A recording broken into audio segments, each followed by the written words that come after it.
Before the ships of Europe ever crossed the Atlantic, before maps showed the outline of the Americas, there was already a world here. Vast, alive, and astonishing. A world of people who built, dreamed, and created long before anyone from across the ocean had even heard the name America. It's strange, isn't it? How the story of this land so often begins with Columbus, when, in truth, it had already lived thousands of years of history before he was even born. The ancient Americas were not an empty wilderness waiting to be discovered. They were full of voices, traditions, and civilizations that rose and fell like waves on the shore of time. If you could go back 10,000 years, you would find a continent teeming with life, from the frozen coasts of Alaska to the humid jungles of Central America. The air would smell of wood smoke and river water. Mammoths and giant sloths would still wander in some places, though soon they would disappear forever. And scattered across this enormous land were people, small tribes, great nations, travelers, hunters, builders. Each region had its own rhythm, its own wisdom. In the north, nomads followed herds across ice and snow. In the plains, hunters moved with the bison, crafting tools from bone and stone. In the forests, families built homes from bark and wood, living beside wide rivers that carried canoes for miles. Farther south, people began to build things that reached toward the sky: temples, pyramids, and plazas. They studied the stars, planted crops, told stories in symbols carved on stone. They were not just surviving, they were creating civilizations. And yet, for centuries, these worlds were invisible to much of the world we now call modern. When explorers finally came, they often wrote as if they were the first to set eyes on a new world. But the truth is, they were walking through lands that had been shaped, farmed, and loved by countless generations before them. Beneath every forest, every field, every riverbed, there were traces: pottery shards, buried cities, tools, and bones. The continent was full of memory. It's humbling to think about, really, how much can be forgotten and how much still remains hidden. Imagine standing in what is now the Mississippi Valley, 1,000 years before Columbus. You would see great earthen mounds rising above the plains, built by hand, layer upon layer of soil carried in baskets. Villages surrounded them, filled with the sound of children laughing and fires crackling. People farmed corn, beans, and squash. They traded shells and copper across vast distances. And as night fell, the stars above mirrored the shapes of their cities below, as if heaven and earth had been carefully matched. Farther south, deep in the jungles of what is now Guatemala and Mexico, the Maya built cities so grand that even today, their ruins make us stop and wonder. Stone temples rose above the trees. The air was filled with the scent of incense and the rhythm of drums. Scholars studied time itself, writing calendars that would outlast their own people. They mapped the stars, built observatories, and recorded their history in symbols carved with infinite care. To the west, in the high deserts and red canyons, other cultures flourished, the ancestors of today's Pueblo peoples. They built homes into the sides of cliffs, hundreds of feet above the ground, carved into the stone itself. To climb up to them, you'd have to use ladders or narrow paths worn smooth by centuries of footsteps. Inside, you'd find rooms cool and quiet, painted with symbols of life and the sky. And far beyond, in the lands of the Andes, the Inca would one day build roads and cities across entire mountains, connected by runners, messengers who could carry news faster than most people could imagine. These were not primitive worlds. They were complex, connected, and full of meaning. And yet, much of their story was buried under centuries of silence. When we think of ancient civilizations, our minds often travel to Egypt, Greece, or Rome. But ancient America was just as rich, only quieter, hidden beneath jungles and deserts, waiting for us to remember. Some say the strangeness of ancient America lies in its mystery, in how little we truly know. Many cities were reclaimed by nature, swallowed by vines and forests. Whole languages vanished when their speakers disappeared, and the clues that remain are often delicate. Fragments of pottery, bones arranged in patterns, carvings whose meanings we can only guess at. But even without full understanding, something beautiful shines through, a sense of unity between people and the land they lived on. Ancient Americans built in harmony with rivers, with seasons, with stars. Their stories were written not on paper, but into the world itself. To walk through those old ruins today is to feel something both haunting and peaceful. You can almost hear the whisper of lives once lived, the hum of daily routines, the laughter of children, the call of birds echoing over the fields. It's history, but it feels alive. Perhaps that's what makes it all so strange. Not the mystery itself, but the realization that these people, so long gone, were not really that different from us. They watched the same moon, worried about the same storms, hoped for the same tomorrows. Ancient America was a land of dreamers, builders, and survivors. Its strangeness lies not in what they did, but in how easily we forgot. And maybe that's why we keep returning to it. Through archaeology, through legend, through stories whispered at night. Because part of us still wants to remember what it felt like when the world was new, vast, and full of wonder. The forgotten worlds of ancient America are not truly gone. They're still here, in the soil, in the rivers, in the echoes beneath our feet. All we have to do is listen. If you ever wander into the jungles of Central America, the air feels heavy, thick with the scent of rain and earth, alive with the hum of insects and distant calls of unseen birds. The deeper you walk, the darker it gets. The vines hang like curtains and the sound of your own footsteps disappears beneath the rhythm of the forest. Then, suddenly, you see it, a shape where there should be none. A mound of stone rising through the trees. You brush away moss, and a pattern appears. Carved lines, the curve of a serpent, the edge of a forgotten stairway. You realize you are standing on something ancient, something once alive with people, music, and light. You found what remains of the Maya. Long before modern cities, long before Europe's cathedrals or the rise of Rome, the Maya had already built their own kingdoms deep in these forests.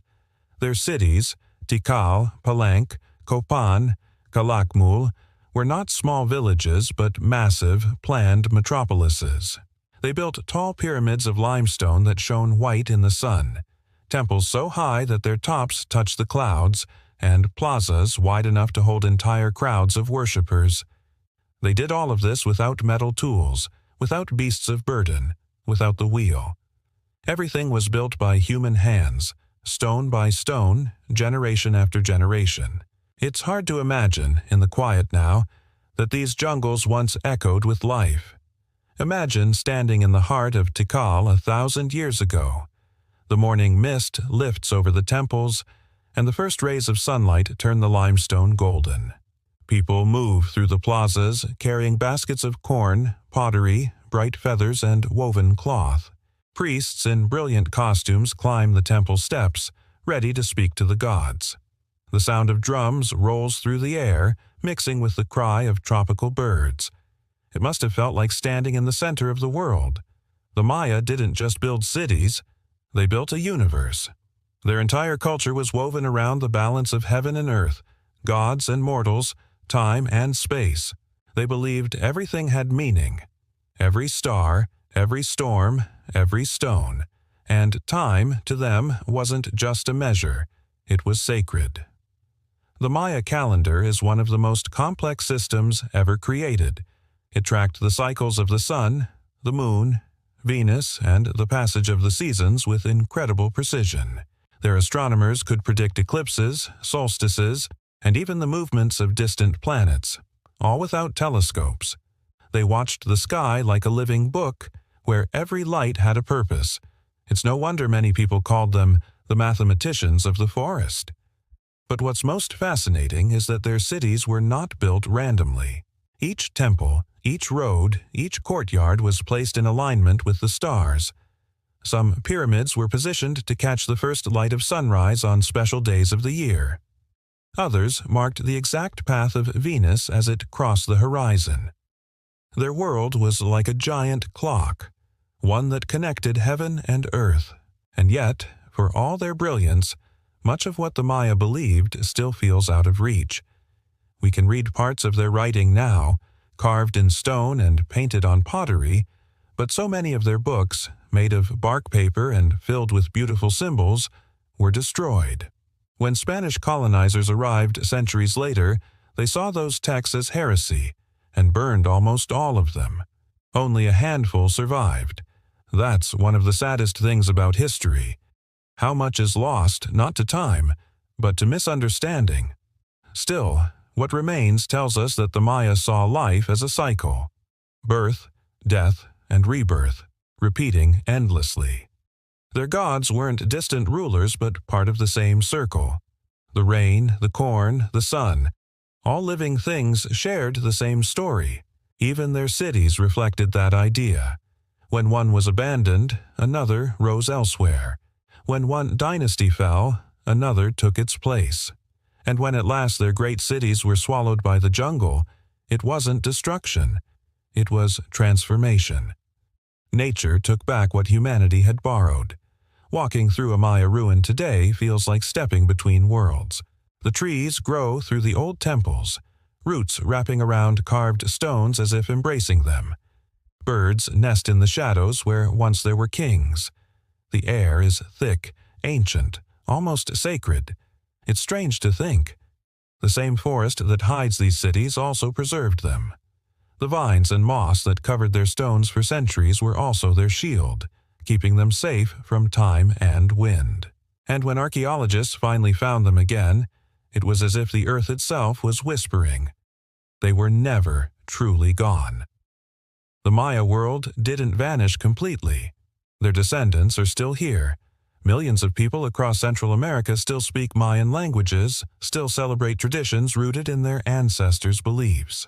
The temples may be ruins now, but the culture lives on in memory, in language, in the rhythm of daily life. If you close your eyes and listen, you can almost hear it. The echo of drums, the chant of priests, the laughter of children playing in the plazas.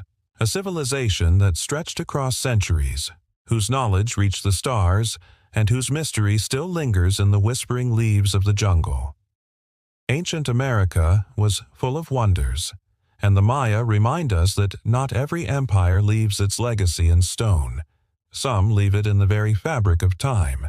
If you ever drive through the countryside of the American Midwest or the river valleys of the South, you might see them.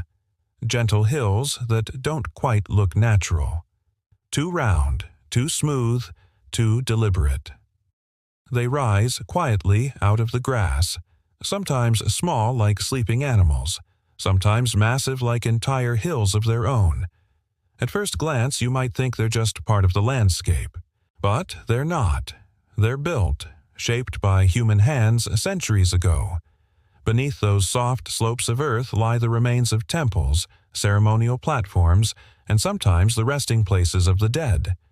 These are the ancient mounds of North America, and the people who built them are among the most mysterious of all early civilizations on this continent.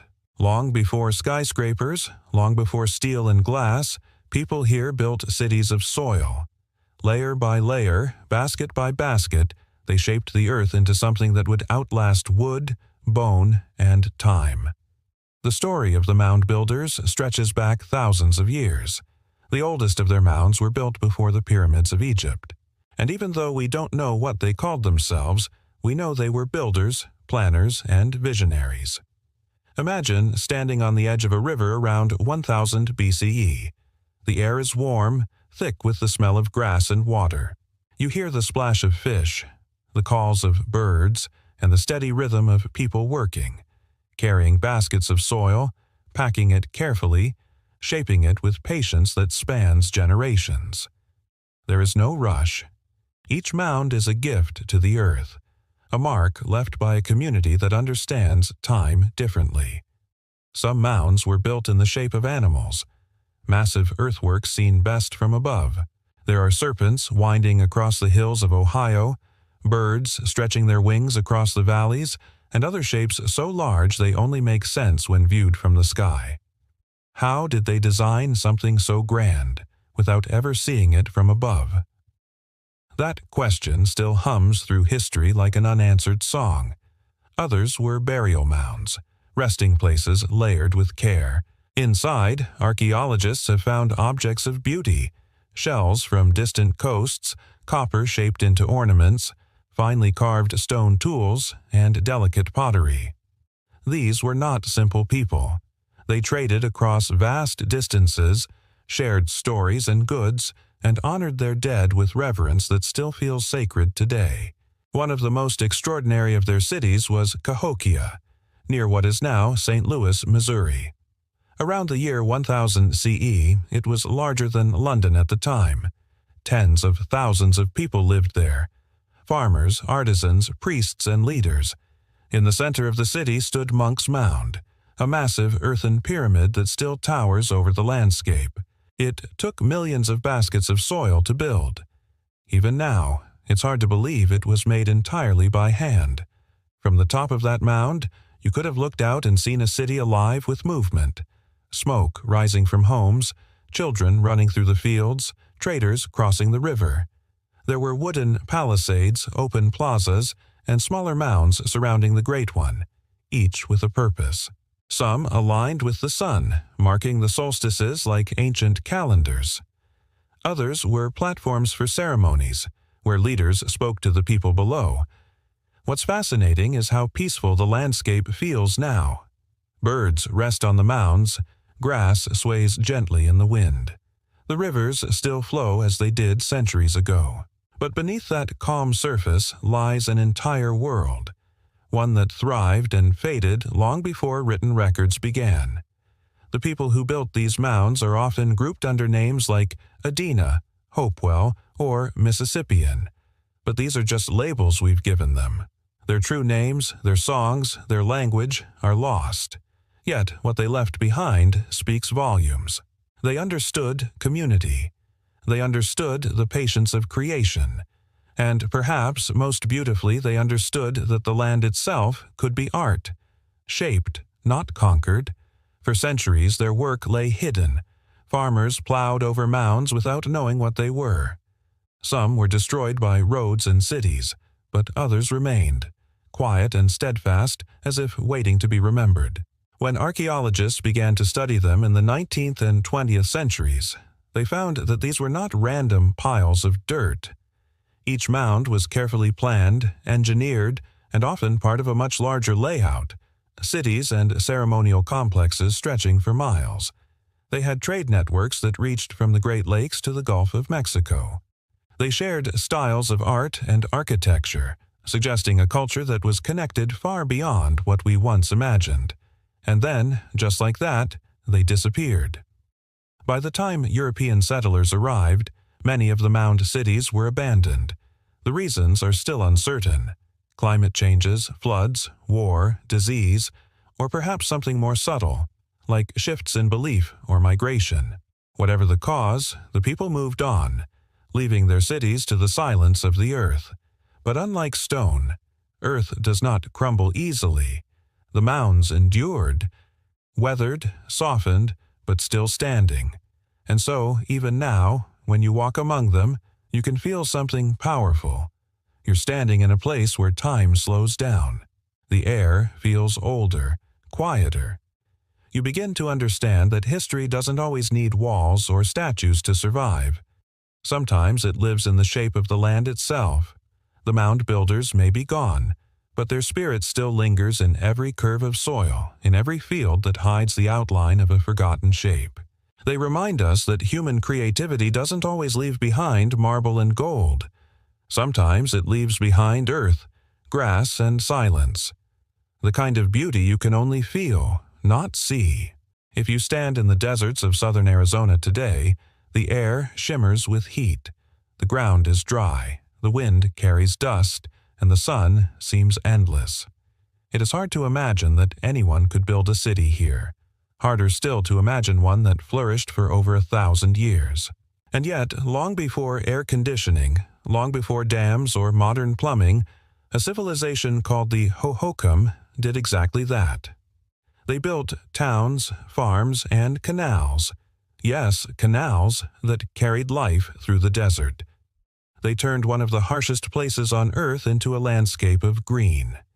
The story of the Hohokam begins around 300 BCE, maybe earlier. They settled along the Salt and Gila rivers, where water from the mountains flowed just enough to make farming possible, if it could be guided. So they began to dig. They didn't have machines, only stone tools and wooden shovels, but that didn't stop them. Slowly, year after year, they carved channels into the desert, wide, deep, and astonishingly precise. Some of their canals stretched for miles.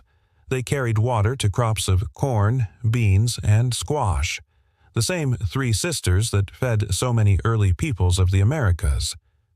Over time, their irrigation system became one of the largest in the ancient world.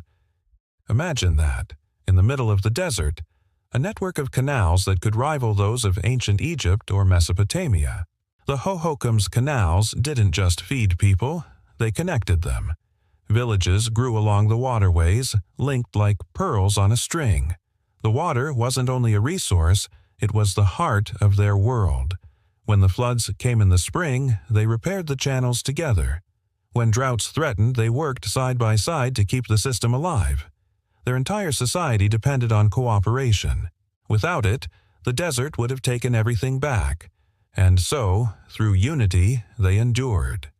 Archaeologists have found traces of their towns: stone foundations, pottery shards painted in red and cream, tools shaped from river stones. The pottery especially stands out, graceful, simple, sometimes decorated with spirals or animals. Every piece feels personal, as if the potter's hand still lingers in the clay. But perhaps the most remarkable thing about the Hohokam is how they adapted. The desert is never still. Rivers shift. Floods rise. Droughts stretch on for years. Yet the Hohokam kept rebuilding, redigging, reshaping. Their canals were living things, always changing, always evolving. They even traded with distant peoples. Shells from the Pacific coast, obsidian from Mexico, and turquoise from New Mexico have been found in their settlements. Imagine the journeys those objects took, crossing mountains and deserts, passed hand to hand across hundreds of miles. It's a reminder that even ancient worlds were not isolated. They were connected, like rivers flowing into one another. In the center of their culture stood a site we now call Snake Town, one of their largest villages. At its height, it may have had thousands of people. Circular ball courts stood in the middle, much like the ones in Mesoamerica, where games were played that carried both sport and ceremony. Around them stretched rows of homes built from adobe, their walls cool and thick. The air would have smelled of corn, clay, and smoke from evening fires.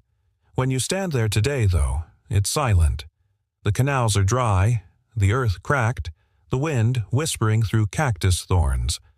But beneath your feet, the outlines remain. Faint grooves in the soil, a map of where water once flowed. It is strange to think how alive it once was. The sound of running water in a place that now seems so still. You can almost imagine the laughter of children splashing in the canals, the rhythmic scrape of tools, the calls of farmers across the fields.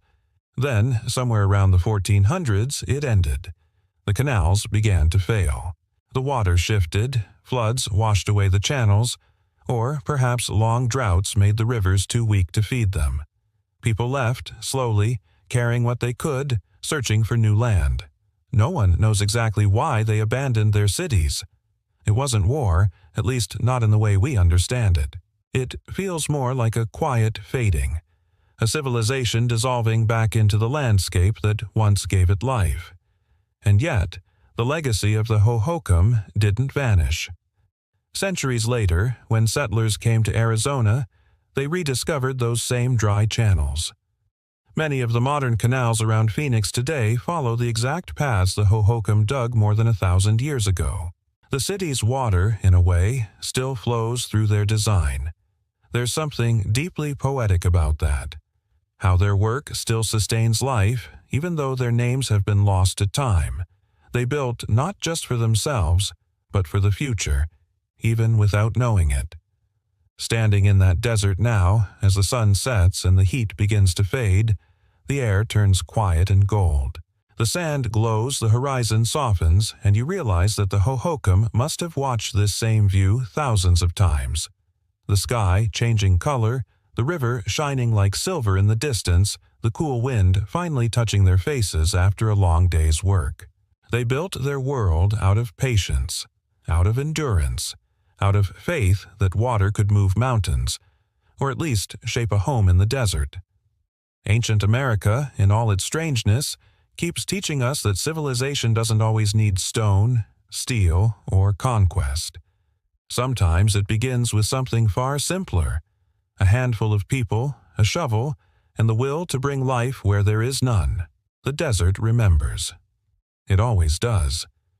You just have to listen closely enough to hear the echoes of flowing water deep beneath the sand. If you've ever stood before a canyon wall in the evening, you know how the light changes there. The cliffs turn golden, then deep red, and finally fade into shadow. The air cools fast, and the silence feels enormous, as if the whole world is holding its breath. Now imagine looking up and seeing, tucked into the face of that cliff, the remains of houses. Not ruins scattered on the ground, but homes built right into the stone itself. Walls of adobe and sandstone fitted perfectly into ledges hundreds of feet above the valley floor. Doorways, windows, ladders, whole neighborhoods clinging to the sides of the earth. These were the homes of the ancestral Puebloans, often called the Cliff Dwellers, a people who built one of the most remarkable architectural traditions in ancient America. Their world stretched across what is now Colorado, Utah, Arizona, and New Mexico. And among the high plateaus and canyons, they created something both practical and breathtaking.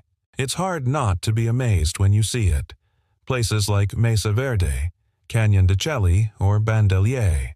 From a distance, the cliff dwellings look like tiny toy villages hidden in the rock. But when you get closer, you realize how advanced they were. Multi-story buildings, connected rooms, storage chambers, circular ceremonial spaces called kivas, all carved, shaped, and fitted by hand. You might wonder, why build so high in such a difficult place? The answer isn't simple. Part of it was protection. Living high in the cliffs made it easier to see danger coming, whether it was wild animals, rival groups, or harsh weather. From those ledges, you could see for miles across the desert. But it wasn't just about defense. It was also about connection. To the land, to the sky, and to the spirits they believed lived in both. For the ancestral Puebloans, the world wasn't divided into sacred and ordinary. Everything, the rocks, the rain, the wind, the fire, was alive. Building into the cliffs wasn't just practical. It was spiritual. It was like nesting inside the body of the earth itself. During the day, the sun warmed the stone, and at night, the walls released that heat back into the homes, keeping them comfortable even in winter. The cliffs gave shade in summer and shelter from storms. In a way, they were perfect houses, designed not by machines, but by deep understanding of nature. Inside, the rooms were small but well planned. Families slept, cooked, and worked there, while ceremonies were held in the kivas below. Circular chambers built partly underground, symbolizing a connection to the underworld, the place of origins in their stories. To enter a kiva, you climbed down a ladder through a hole in the roof. The air was cool, quiet, and filled with the smell of smoke from small fires. Life in those cliff villages must have been both peaceful and demanding. Water was scarce. Every drop had to be carried from springs below. Food came from terraced gardens planted on the mesa tops: corn, beans, squash, and wild herbs. Pottery was made from clay dug nearby, smoothed and painted with beautiful black and red designs. When the night came, the people would have sat by their fires, the glow flickering across the walls, the sound of the wind moving through the canyon like a slow song. Somewhere far below, an owl would call, and the stars, so many stars, would fill the dark sky above them. It's easy to forget how close to nature they lived. The sound of a distant storm wasn't just background noise, it was a message. The smell of rain on stone meant survival. Every season brought a rhythm: planting, harvesting, repairing, resting. And through it all, they endured. For centuries they built, rebuilt, and adapted. Their trade routes reached far. Turquoise from the southwest deserts, shells from the Pacific coast, feathers from tropical birds far to the south. The cliff dwellers were not isolated. They were part of a vast network of cultures that stretched across ancient America. But, like so many civilizations, theirs eventually changed. Around the 1200s, something shifted. The rain stopped coming as often, the soil dried, crops failed, food grew scarce. Families began to leave the cliffs, first slowly, then all at once. Some moved south to join other Pueblo communities. Others vanished into the vastness of the land, leaving behind homes that still cling to the cliffs today. The wind now blows through the empty doorways where laughter once echoed. The walls, built with such care, remain, strong, silent, patient. When archaeologists first found them, they were astonished. How could a society build such incredible architecture without modern tools or even written plans? How did they haul water, food, and materials up those heights? The answers, even now, come down to one thing: ingenuity and cooperation.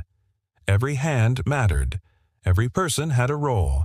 In a world that harsh, community wasn't optional. It was survival. Standing there now, you can almost feel that unity.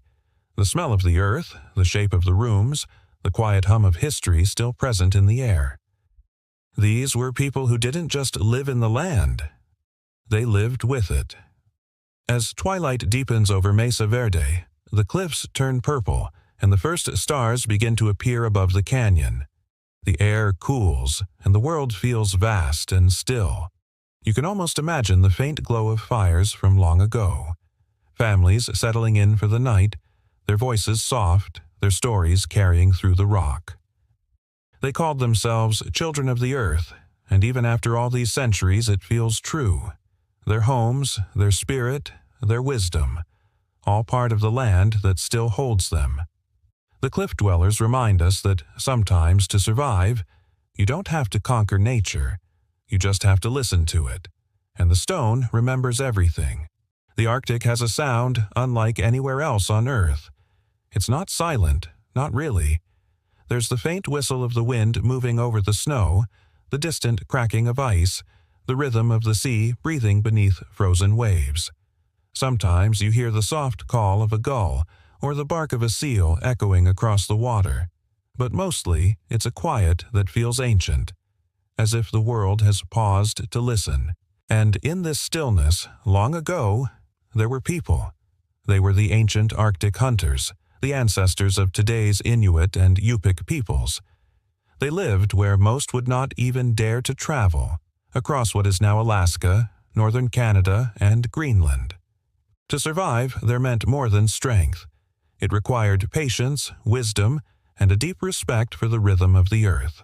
The cold wasn't an enemy to them. It was part of life. They understood the ice, the snow, the animals, and the shifting light of the seasons better than any book could ever describe. Their homes were not castles of stone or cities of wood. They were small, perfect shelters shaped by necessity, built from snow, bone, hide, and driftwood carried by the sea. When you imagine an igloo, you might picture a lonely dome of snow glowing in the twilight. But inside, it was warm, calm, and quiet.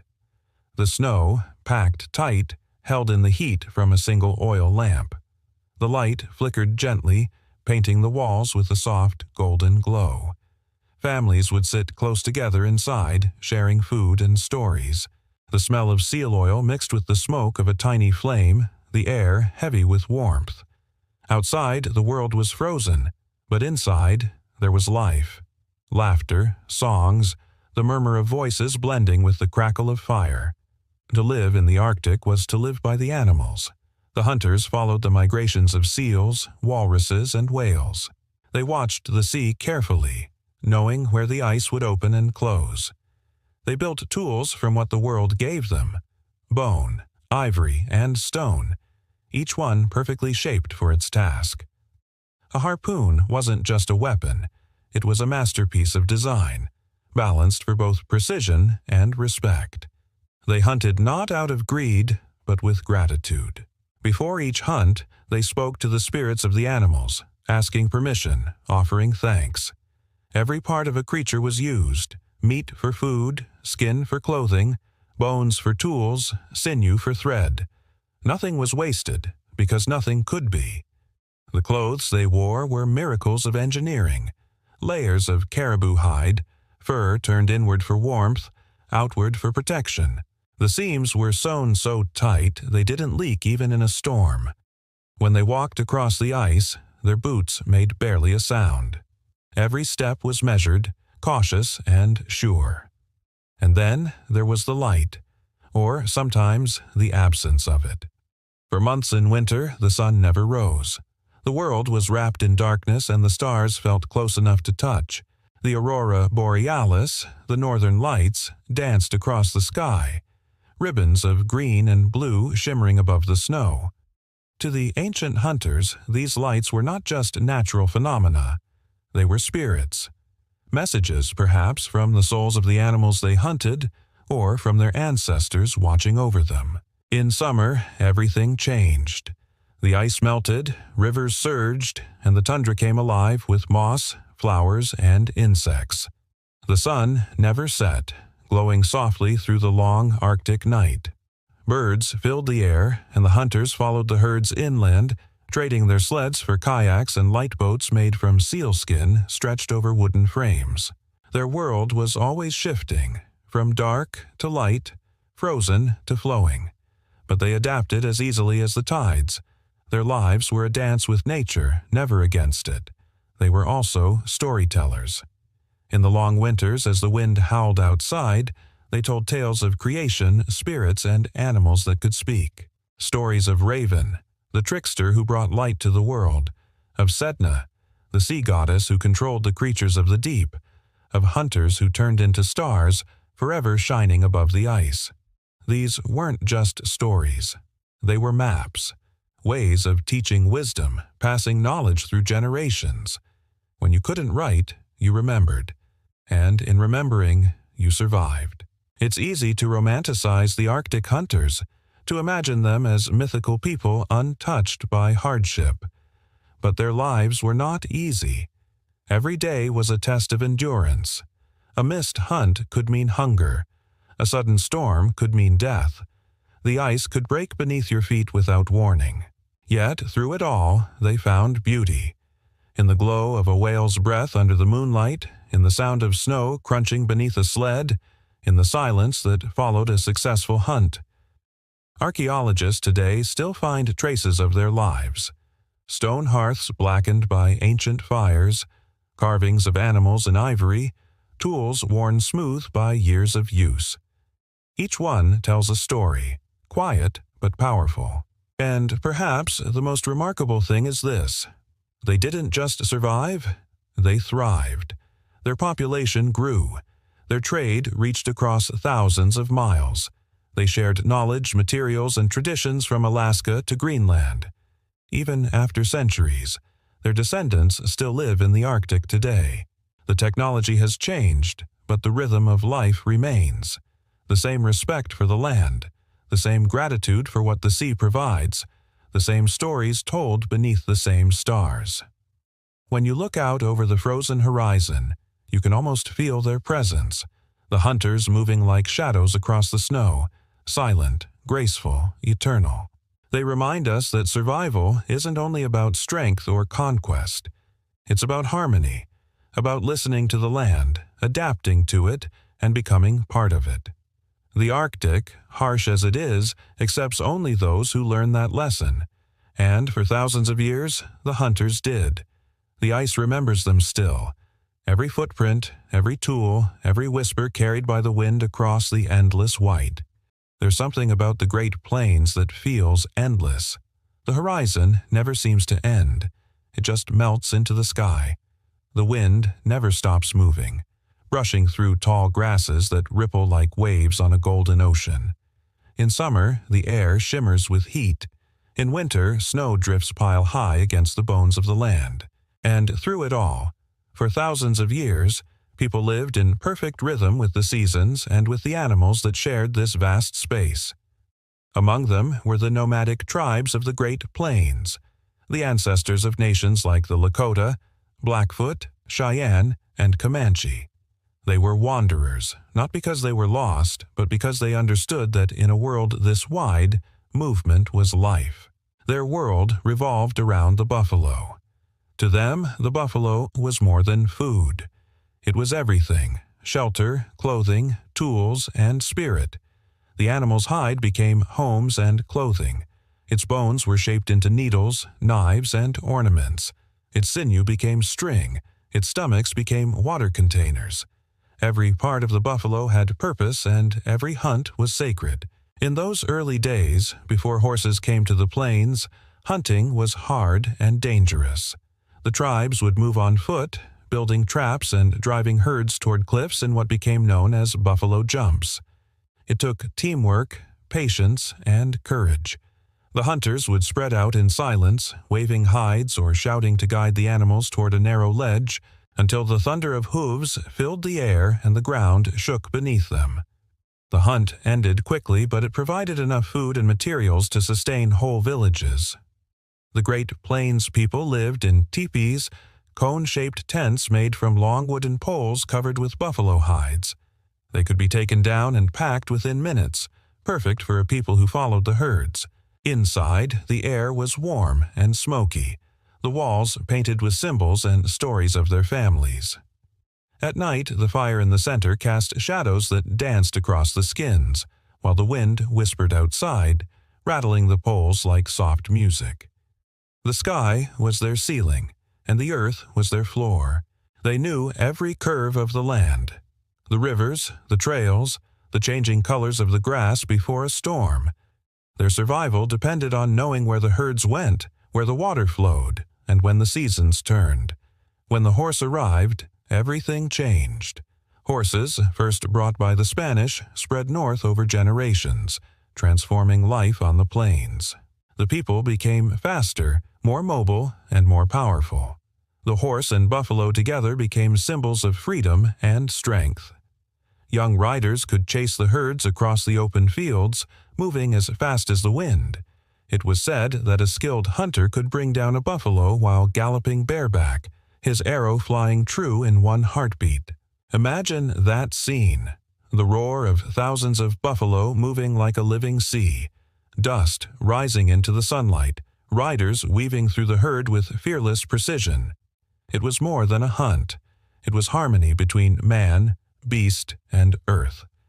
But life on the plains wasn't just about survival. It was also deeply spiritual. The people saw the world as filled with spirit. Wakantanka, the great mystery, was in everything: the sky, the grass, the fire, the buffalo, and even the wind that carried their songs. Their ceremonies honored this connection: the sun dance, the ghost dance, the quiet prayers whispered before a hunt. Life and death were part of the same circle, and the buffalo stood at its center. They taught their children that to take from nature was also to give back. When a buffalo was killed, they spoke words of gratitude. When the herds moved on, the people followed, leaving the land as they found it. The plains were vast enough for all, people, animals, and spirits, to live together without greed.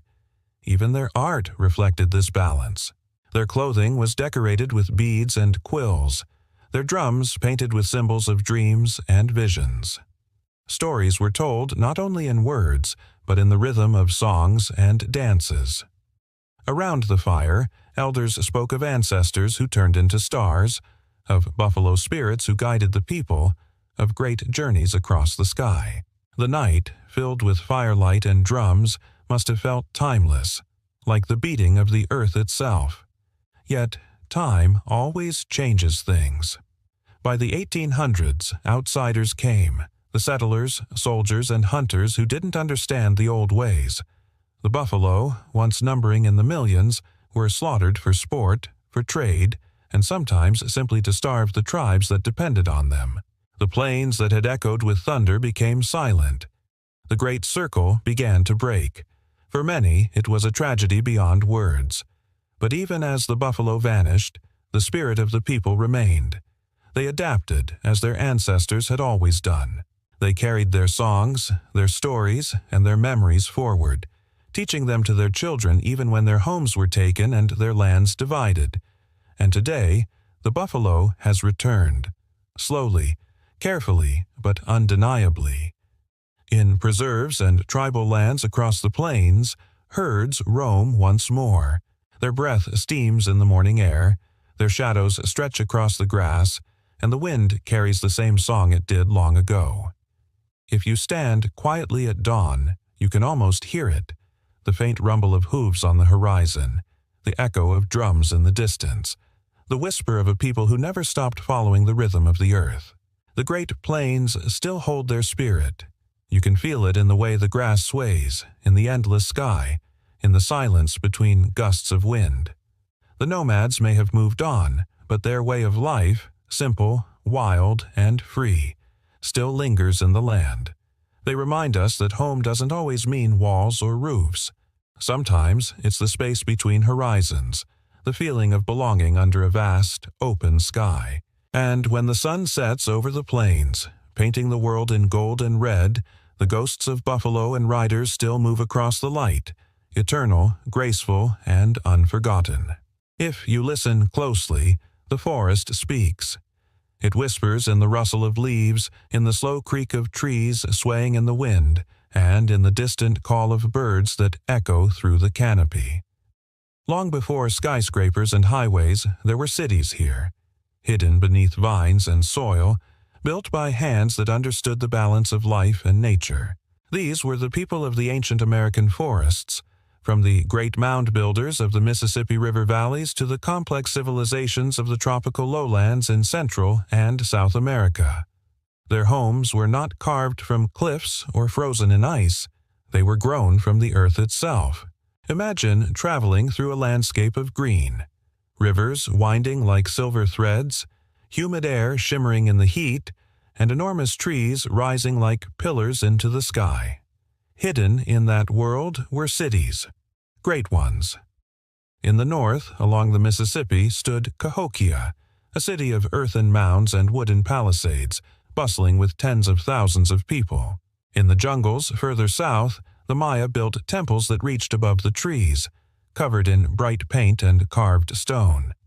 These places were alive with voices, traders, priests, farmers, children, all moving through a rhythm set by the forest itself.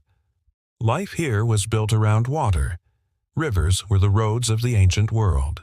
People paddled canoes between villages, carrying goods, shells, copper, obsidian, salt, and food. The forests gave them everything they needed: wood for building, clay for pottery, plants for medicine, and animals for food. But it also demanded respect. The jungle could swallow anything: a temple, a city, even a civilization, if people forgot to live in balance with it. In the Mississippi Valley, the great mounds rose like green hills, some shaped like animals, others flat-topped with wooden temples built above. From the top, you could see for miles across the rivers and plains. They weren't just monuments. They were calendars, maps of the heavens, sacred places where people gathered to mark time, pray, and celebrate. The air would have been full of life, the smell of cooking fires, the chatter of markets, the beating of drums. At night, the glow of torches lit the mounds like small stars against the dark horizon. Further south, in the dense rainforests, the Maya built their cities from stone and limestone plaster, places like Tikal, Palenque, and Copan. Their temples rose like mountains above the jungle canopy, stairways steep and narrow, designed not just for humans, but for gods. Their cities were alive with art, carvings of jaguars, serpents, and kings, painted walls telling stories of battles, ceremonies, and the dance of the sun. But despite their grandeur, life here was not easy. The heat was relentless. Mosquitoes swarmed. Crops could fail if the rains didn't come. Yet they found ways to adapt, building canals, terraces, and reservoirs to manage water and soil. Their engineers understood the land deeply, in ways modern science still admires. Everyday life in those forest cities would have been filled with rhythm, the sound of stone being carved, of corn being ground, of drums echoing through the trees. People wore bright clothes, beads, and feathers, and they celebrated the cycles of the moon, the sun, and the stars. Religion was everywhere. The forest itself was sacred. Every tree, river, and hill held meaning. The gods were not distant. They lived in the wind, the rain, the animals, and the roots of the earth. To honor them, people built temples aligned perfectly with the stars. They watched the skies carefully, predicting eclipses and solstices, blending science and spirit into one. At dawn, mist would rise through the trees, wrapping the temples in silver light. The air would hum with insects and the songs of birds. Priests would burn incense made from tree resin, its sweet smoke drifting upward like an offering. It must have felt as though the world itself was alive, breathing, pulsing, eternal. And yet, like all things, the forest civilizations changed. Over time, populations grew. The soil tired. The balance between people and land began to strain. Some cities were abandoned quietly, swallowed by vines. Others collapsed suddenly, leaving behind silent plazas and stairways that lead nowhere. But they never truly vanished. The forest kept them, cradling their remains in roots and moss. Even now, explorers still find traces of them. A wall here, a carving there, hidden beneath centuries of green. When you walk through those ruins today, you can still feel the presence of life. The hum of insects, the smell of wet leaves, the echoes of footsteps long gone. You might see a single stone peeking out from the ground, carved with the face of a forgotten god. Or hear the call of a howler monkey that sounds eerily like laughter from another time. The forest holds its memories well. And maybe that is the most mysterious thing about these people. They didn't conquer the forest. They became part of it. Their temples and mounds weren't built to dominate nature, but to live within it. Every structure, every path, every ceremony was meant to keep harmony between the human world and the natural one. It is a lesson that still feels relevant. That progress doesn't always mean building higher or louder. Sometimes it means blending quietly into the world around you, letting nature be your cathedral. As night falls over the jungle, the sounds change. Frogs begin to sing, the cicadas hum, and the darkness fills with unseen motion. The ruins glow faintly under the moon, vines curling around the stones like protective hands. If you listen carefully, you might almost hear it. The faint beat of a drum, the echo of laughter, the breath of the forest remembering those who lived among its trees. They are gone, but not forgotten. The forest keeps their stories, whispering them softly to anyone who takes the time to listen. The desert has its own kind of beauty, quiet, vast, and humbling. The air trembles with heat during the day, then cools sharply under skies filled with stars. The sand shifts and changes with every gust of wind, erasing footprints in moments. It's a place that looks empty, but if you pause and listen, you realize it's alive, just silent in its patience. And long ago, people found ways to live here. Not just to survive, but to build and thrive. Across ancient America's deserts, from the red canyons of the Southwest to the dry valleys of Peru, people shaped entire civilizations out of dust and stone. Let's start in the north, where the ancestral Puebloans, who we met before as cliff dwellers, also built vast cities out in the open desert. Places like Chaco Canyon. Chaco wasn't just a settlement. It was a masterpiece. Great houses with hundreds of rooms, built from sandstone and wood, perfectly aligned with the sun and the stars. The walls still stand today, glowing golden under the New Mexico sun. It's hard to imagine the effort it took, each stone shaped and stacked by hand, each timber hauled from mountains far away. At dawn, sunlight would strike the walls and spill into the rooms with perfect precision, a sign that the builders didn't just understand architecture, but the cosmos itself. They were not alone in their genius. To the south, deep in the deserts of Peru, another people built wonders, the Nazca. They didn't carve into cliffs or stack stones into temples. Instead, they drew on the land itself.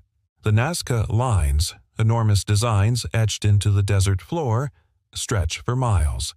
There are shapes of hummingbirds, monkeys, spiders, and spirals so huge they can only be seen from the sky. And no one knows exactly why they were made. Some think they were messages to the gods. Others say they marked sacred paths or constellations. Whatever the reason, they endure, silent, mysterious, unchanging under the blazing sun. It's strange to think that something drawn over 2,000 years ago still waits there, untouched by time, guarded by nothing but dry air and endless space. And in between these great cultures, scattered across deserts and plains, were countless others, each adapting in their own way. They dug wells and irrigation channels to bring life to the soil. They built houses from adobe, shaped by hand and dried in the sun. The walls glowed warm orange by day and cool gray by night. When the wind blew, the desert would sing. A low, hollow sound like a whisper moving through time. Inside those houses, families cooked, rested, and told stories. The smoke from their fires drifted upward, disappearing into the stars. The desert teaches simplicity. You can't waste here, not water, not food, not energy. Every drop counts. Every shade of cool matters. People learn to watch the skies, to sense when rain might come, to store what little the world gave them. Even now, their descendants carry that wisdom, the skill to live with the desert, not against it. And the desert, for all its silence, was never truly isolated. It was a crossroads. Traders carried turquoise, salt, and pottery across hundreds of miles. They followed stars, mountains, and the memory of rivers long gone. At night, fires flickered in distant camps, small glows scattered across the vast dark. There is something deeply peaceful about imagining that. A caravan of people and animals moving through moonlit dunes, slow and steady, beneath a sky so wide it almost swallows sound.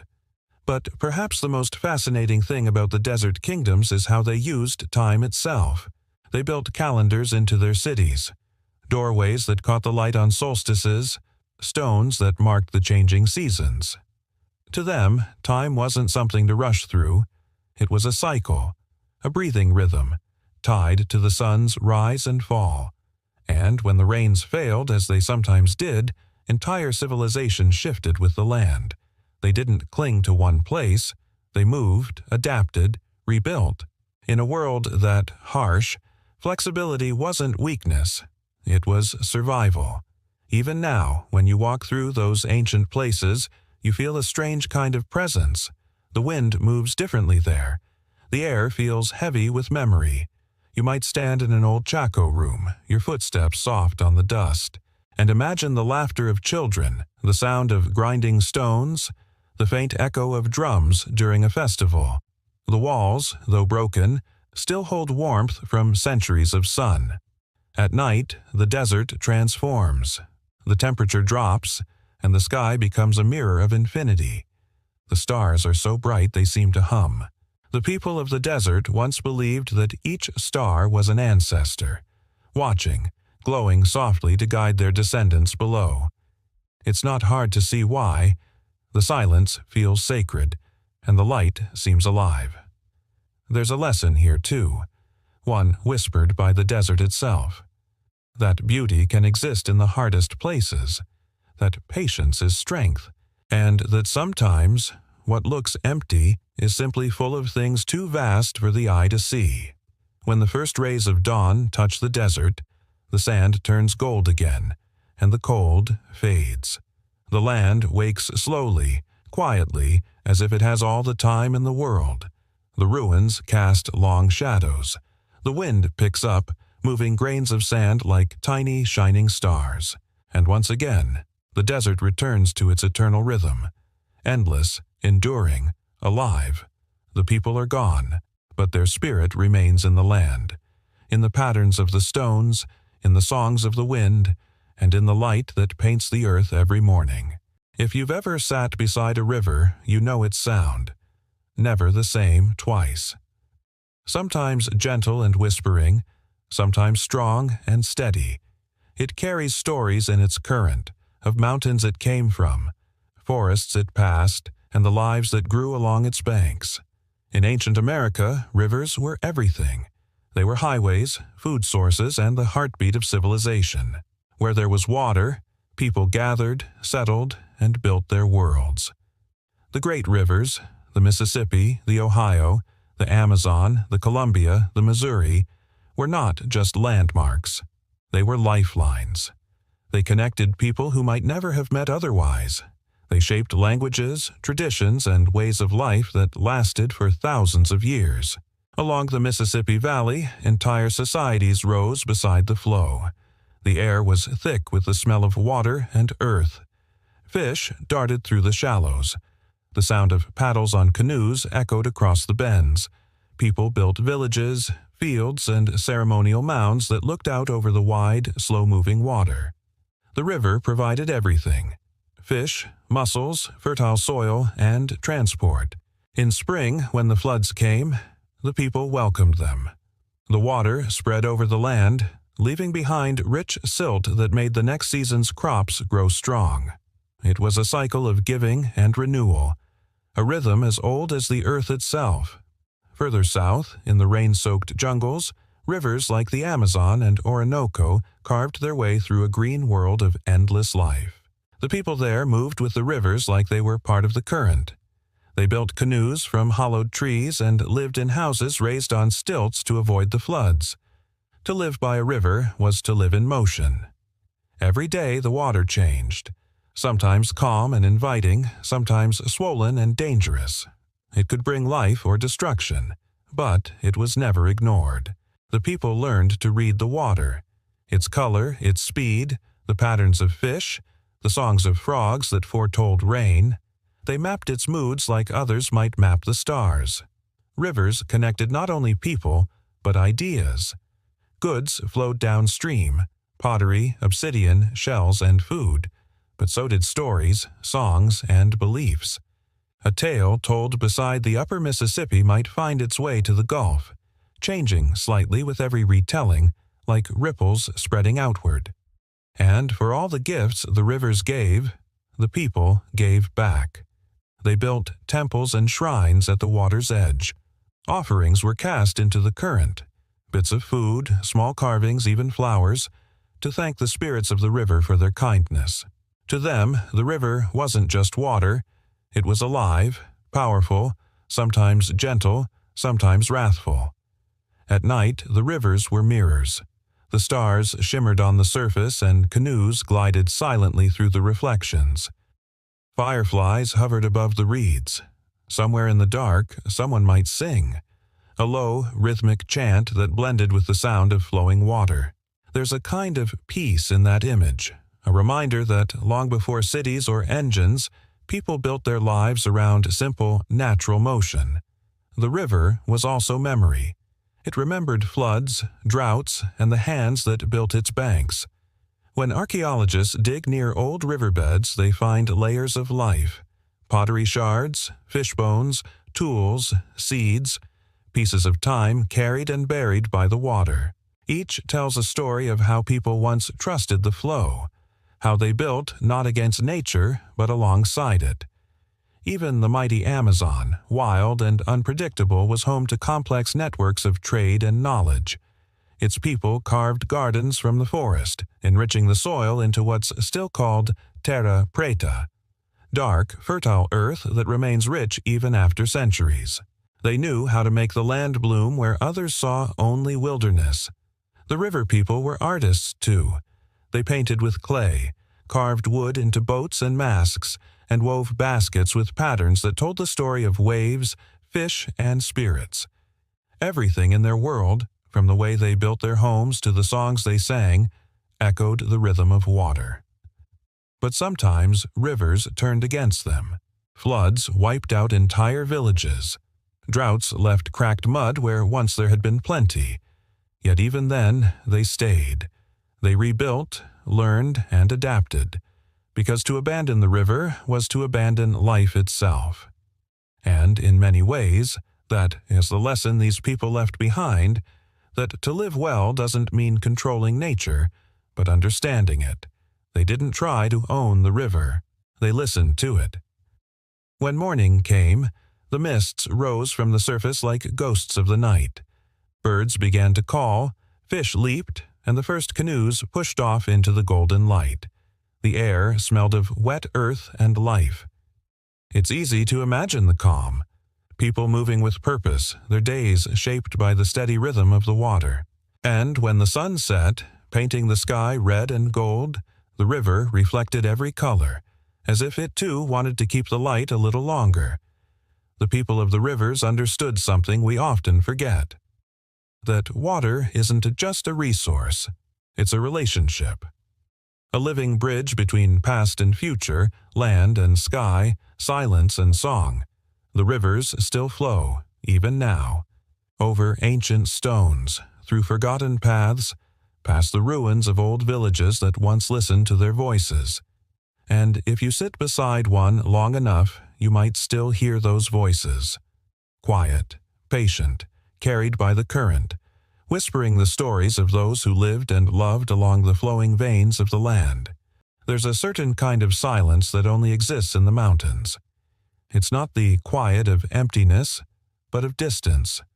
The sound of wind weaving through stone, the soft hiss of snow melting under the sun, the heartbeat of the earth slowed and steady. For thousands of years, people have lived in that silence, not in fear of it, but in harmony with it. High above the forests and plains, the mountain peoples of ancient America built homes, farms, and temples where few others would dare to climb. In the Andes of South America, long before the Inca Empire, entire civilizations thrived among peaks that scraped the sky. Their lives were hard, yes, thin air, cold nights, steep fields, but they turned those challenges into art, science, and survival. To live in the mountains meant to work with the land, not against it. The slopes were steep, but they carved terraces, steps of soil held in place by stone walls, turning impossible hills into farms that caught the sunlight and drank the rain. From afar, those terraces looked like green ribbons wrapping around the mountains, each one hand-built, each one alive with corn, potatoes, and quinoa. It's hard to imagine the patience it took. Every stone had to be carried, every layer measured by eye, but the result was something more than farming. It was balance. The earth stayed firm, the soil didn't wash away, and the people had food even in thin air. They built roads, too, narrow paths cut into cliffs, linking valleys and villages across hundreds of miles. Those roads still exist today, some so well made that they've survived earthquakes and centuries of rain. And above those roads, high on ridges or hidden in mist, they built temples. One of the most famous, of course, is Machu Picchu, perched between two peaks like a dream frozen in stone. But Machu Picchu wasn't the beginning. It was the continuation of something much older.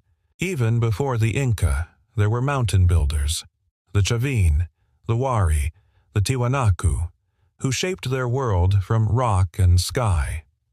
The mountains were not just homes to them, they were sacred beings. They believed each mountain had a spirit, a guardian called an apu. These spirits watched over the people, brought rain, protected herds, and demanded respect. Before planting, before travel, before war, people made offerings, coca leaves, corn, small carvings, laid carefully on stones or buried in the earth. When storms rolled over the peaks and lightning flashed, they didn't see danger. They saw the apu speaking. When the snow melted into rivers, it wasn't just water, It was the lifeblood of the mountains flowing to feed the valleys below. It must have been an incredible thing to wake each morning and see the sun rise above a sea of clouds, to watch light spill down the slopes, warming the stone walls, the terraces, the people. The mountains taught rhythm, slow, steady, patient. You couldn't rush them. You learned to move at their pace. Daily life up there was practical but beautiful. The houses, built from stone without mortar, fit together so perfectly that not even a knife could slide between the blocks.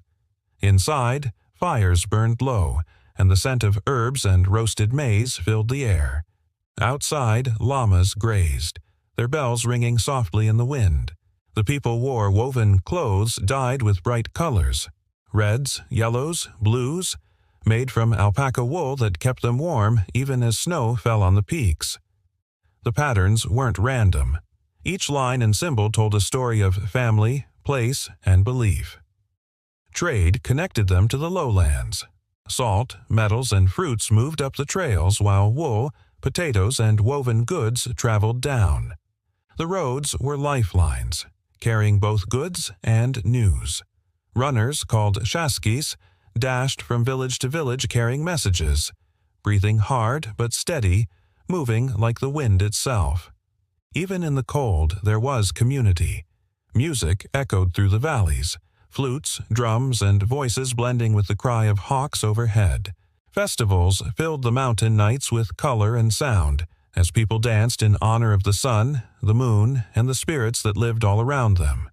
But it wasn't all peace. The mountains could be cruel. A single bad harvest could mean hunger. A landslide could erase a village. The people knew loss, but they also knew how to endure it. They didn't fight the mountains. They listened, adjusted, rebuilt. That is the quiet genius of the mountain keepers. They didn't try to control nature. They cooperated with it. Every terrace, every canal, every home was built to last not just years, but lifetimes. Their world was fragile yet strong, like a spider's web that glitters in the cold morning light. Today, if you stand on one of those ancient terraces, the wind is still the same. It rushes past your ears, carrying the scent of stone and grass. The clouds move beneath you, slow and soft.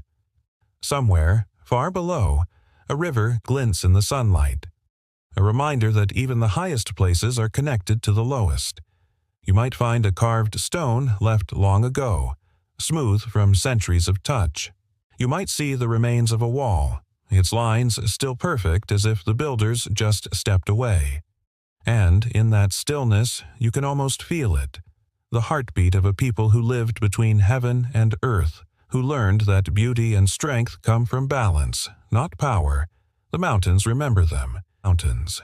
Every path, every stone, every echo in the thin air still holds their story, quiet, patient, and eternal. The ocean has its own kind of heartbeat. It moves in rhythms older than time, waves rising and falling, tides pulling in and out. When you live on an island, you learn that rhythm like a second pulse. It becomes part of you. Long before modern maps or ships, people in ancient America already knew the sea, not as a barrier, but as a bridge. They built canoes and rafts strong enough to travel far, following the stars, the wind, and the color of the water. To outsiders, it might have looked like wandering, but to them, it was understanding, a language written in waves and clouds. On islands off the coasts of Central and South America, small communities thrived. They fished in the shallows, gathered shellfish from the reefs, and built homes from palm and reed. The days were marked by the tide. When the water went out, they searched the rocks for crabs and seaweed. When it came in, the canoes went out, slender shapes gliding over the turquoise water. Life was simple, but it wasn't easy. The sea gave, and sometimes it took away. Storms came fast, rolling in from the horizon like dark mountains. The people learned to read the clouds, to sense the shift in wind that meant danger. When the sky turned gray and the waves grew teeth, they knew to pull their boats ashore, tie them high, and wait. But when the storms passed, the ocean was kind again. It shimmered under the sun, alive with fish and coral. Children played in the shallows. Birds wheeled overhead. The air smelled of salt and warmth. For these island people, the sea wasn't just nature. It was family. They spoke of it with respect, as if it were alive. They believed spirits lived beneath the surface, ancient guardians who watched over the fish, the reefs, and the tides. Before setting out to fish, some would whisper a prayer, tossing a pinch of food or a flower petal into the waves as an offering. At night, the islands glowed softly with firelight. The people would sit around the flames telling stories about the ocean, of creatures with eyes like moons, of gods who rose from the waves, of journeys that began with a single star. The sea was mystery and memory, adventure and home. Even the stars above the islands were guides. Sailors learned their patterns, how they rose and set, how certain constellations marked the path to other lands. Some could navigate hundreds of miles by nothing more than the feel of the wind, the scent of the air, and the way the waves struck the hull of the canoe. It sounds like magic now, but it was a science of its own, one born of deep observation and trust in the world. Trade flowed across the islands. Shells, fish, tools, and stories moved from one shore to another. The ocean didn't divide them. It connected them. You can imagine small fleets of canoes drifting between islands, their sails made from woven fiber, their hulls carrying baskets of goods and laughter. And though they lived surrounded by water, they never saw themselves as separate from the land. Every island was sacred. Every rock, every tree, every patch of sand. Some islands had temples built from coral and stone, shaped by hand and aligned with the sunrise. From those high places, they could see the vastness of the sea, a reminder of both their fragility and their strength. The ocean also shaped their art. They carved figures from driftwood and bone, dolphins, turtles, whales, each one representing harmony with the water. They decorated their tools with shells, painted with dyes made from sea plants, and sang songs that rose and fell with the rhythm of the waves. When the sea was calm, the nights were full of peace. The moonlight stretched across the water like a silver path. Some said the ancestors walked that path, traveling between the islands of the living and the spirits. The sound of the tide became a lullaby, endless, soothing, eternal. But sometimes the islands changed. The sea rose or storms reshaped the coastlines. A village might disappear beneath the waves, its memory kept alive only in song. And yet, the people never gave up the ocean. They rebuilt, moved inland, or found a new island to call home. That resilience, that gentle strength, is what defines the island people. They didn't fight the sea. They listened to it. They lived in harmony with its moods, fierce one day, tender the next. Today, some of their descendants still live along the coasts and islands carrying those old traditions. They still build boats by hand, still sing to the sea, still thank it for what it gives. And when you stand on a quiet shore and look out over the waves, you might feel what they felt, that mix of awe and belonging, that deep sense that the world is alive and that every ripple carries a piece of history. Because the sea never forgets. It keeps everything. The sound of paddles, the scent of smoke from cooking fires, the whispers of stories told beneath starlight. It carries them endlessly from one shore to another, weaving the past into the present, wave after wave. The morning of change rarely looks dramatic. The sun still rises, birds still call, the wind still moves through the trees. But somewhere in that calm, something new begins. Quietly, almost invisibly. For the people of ancient America, that change came slowly at first, then all at once. Before ships appeared on distant horizons, the continent was already alive with countless voices.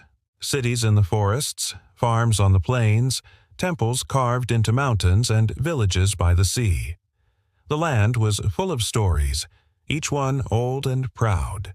But soon, across the waves, other stories began to move toward them. It's strange to imagine that moment, when the first sails were seen, white against the endless blue. The islanders who watched from the shore didn't yet know what they were seeing. Maybe they thought it was a cloud. Maybe they thought it was a sign from the gods. But in that moment, two worlds that had lived apart for tens of thousands of years were about to meet. When the strangers came, they brought things no one had ever seen. Metal that shone brighter than the sun, animals that moved faster than any deer, and objects that whispered of distant lands. At first, there might have been curiosity, maybe even awe. Gifts were traded, words exchanged through gestures and glances. But the air was already heavy with change. The balance that had held for centuries began to tilt. In the high mountains, the echoes of drums and flutes still carried across the valleys, but new sounds were coming: hooves, wheels, voices speaking strange tongues. In the forests, the songs of birds mixed with the clang of tools and the crackle of fire. And on the coasts, the calm rhythm of the tide met the restless sound of ships. It wasn't all at once. For some, life went on much the same for a time. Crops were still planted, rituals still performed, stories still told by firelight. But slowly, quietly, the old world began to fade. The great cities of the forests emptied. The sacred temples were left to the vines. The maps drawn in memory began to blur. And yet, not everything was lost. The people who survived carried pieces of their world within them. Their songs, their crafts, their languages, their ways of seeing the earth. Even as the world around them changed, those quiet truths endured. You can still feel them now if you listen closely. In the rhythm of a drum. In the taste of corn, first planted thousands of years ago. In the shapes of cities built on the bones of the old ones. In the patterns of weaving that still tell stories of rain, sun, and sky. History often calls it discovery, but for those who were already here, it was something else: a disruption, a storm, a dawn that burned too bright. Still, even through that brightness, the people of the old world did not vanish.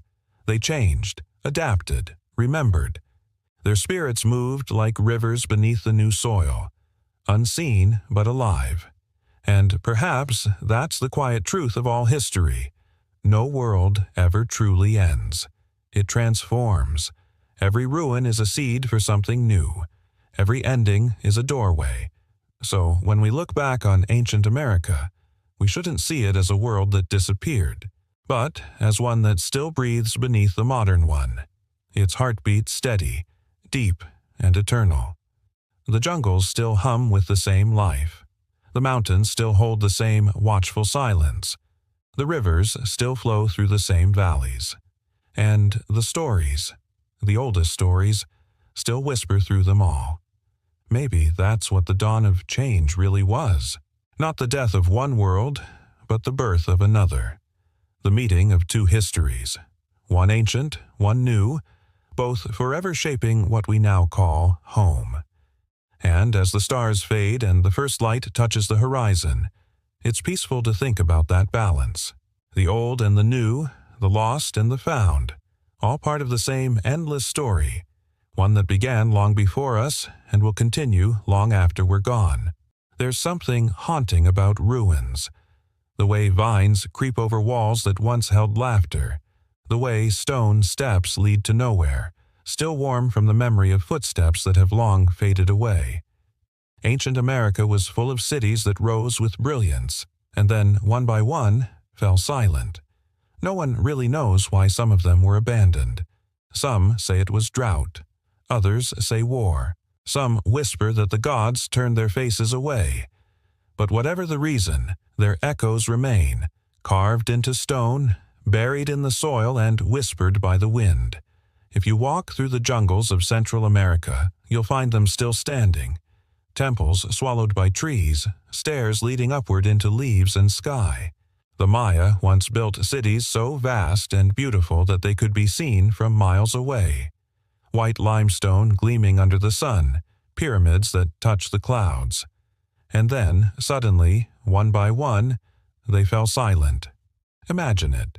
A city once alive with markets, music, and voices. Children laughing near courtyards, priests lighting incense before dawn, farmers bringing baskets of maize from the fields. Now the plazas are empty. the temples are cracked. The only sounds are the rustle of leaves and the cry of birds circling overhead. Time moved slowly here. The jungle didn't destroy those cities. It embraced them. Roots twisted around stone, trees grew through doorways, moss softened the walls. It's as if nature didn't erase the past, but simply covered it with a blanket of green, letting it sleep.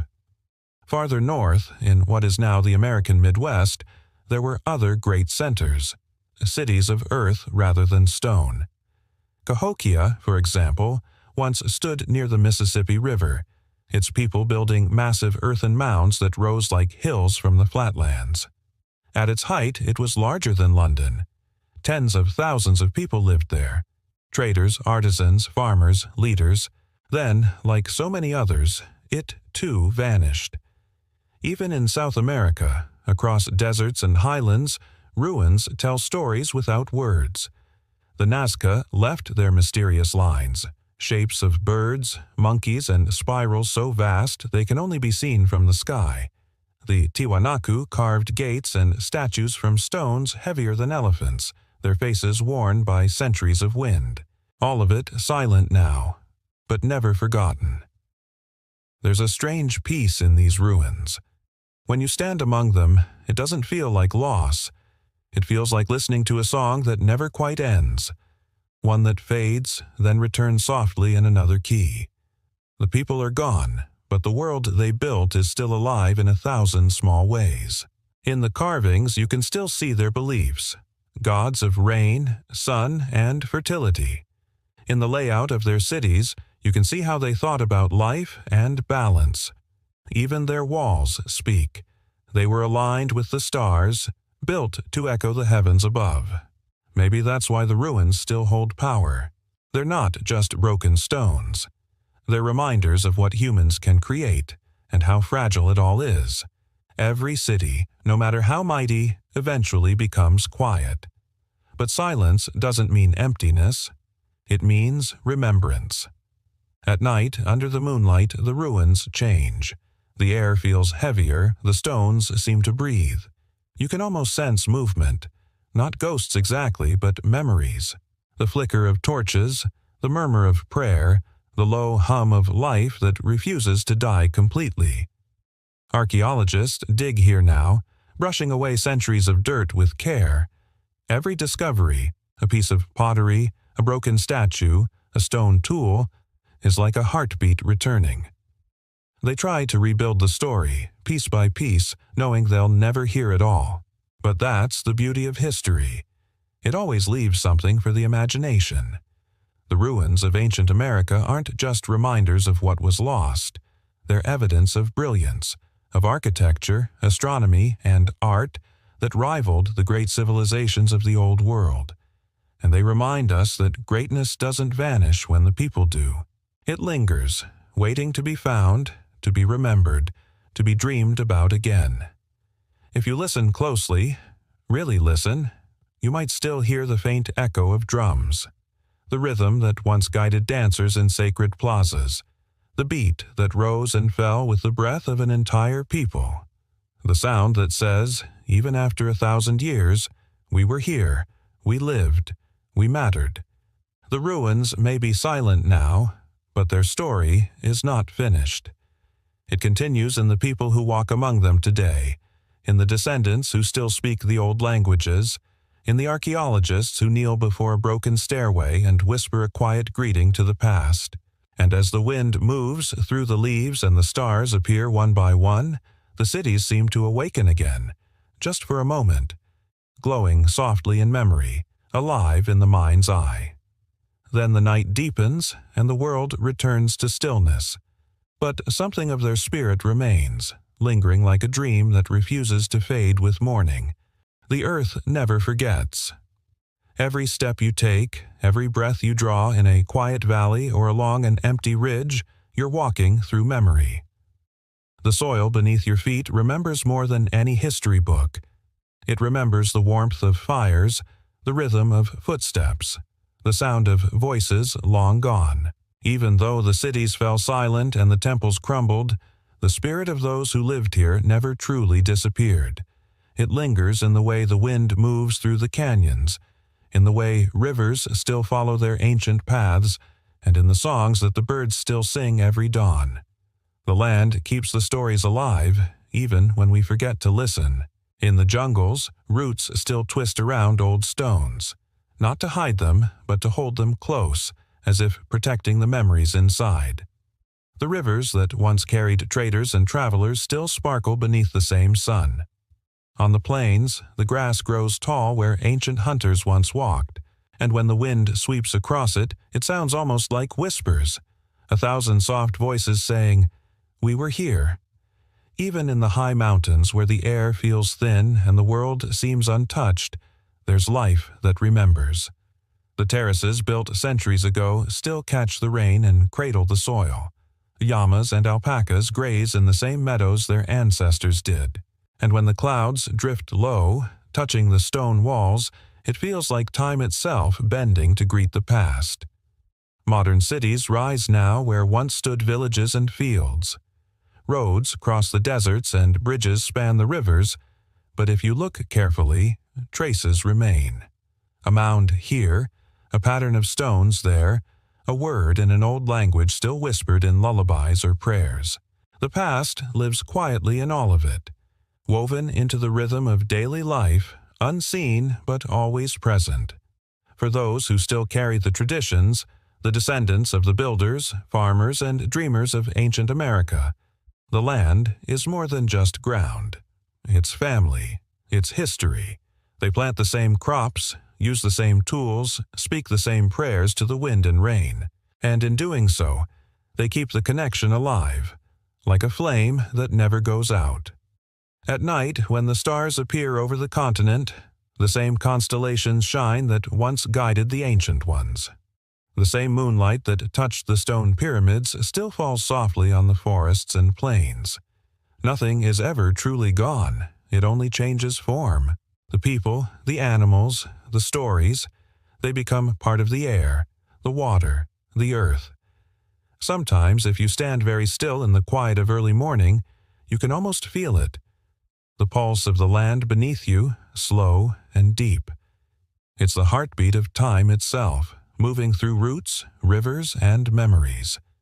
Ancient America may seem distant now, a world buried under centuries of change. But the truth is, it's still here, in every leaf, every gust of wind, every drop of rain. The land remembers because it was shaped by hands that loved it, by people who looked at the stars and found meaning, who built with care, who dreamed of eternity. And perhaps that's the quiet message it still whispers to us, that everything we build, every song we sing, every kindness we give, it all leaves a trace. The world remembers. So when the night grows quiet and you think about the civilizations long past, imagine not their fall, but their endurance, the way their spirit still breathes in the world around you. Every rustle of leaves, every ripple of water, every mountain shadow, all of it is alive with memory. And as you close your eyes, think of this. The land beneath you is ancient. It has seen everything, and even as we come and go, it keeps the story safe, holding it softly, endlessly, like the earth holding a seed, waiting for it to bloom again. The land remembers. Always. And so, our quiet journey through ancient America comes to an end. We've walked among its forgotten cities, sailed across its sacred waters, and climbed its mountains high above the clouds. We've heard the echoes of drums, the whispers of spirits, and the songs of people who never truly disappeared.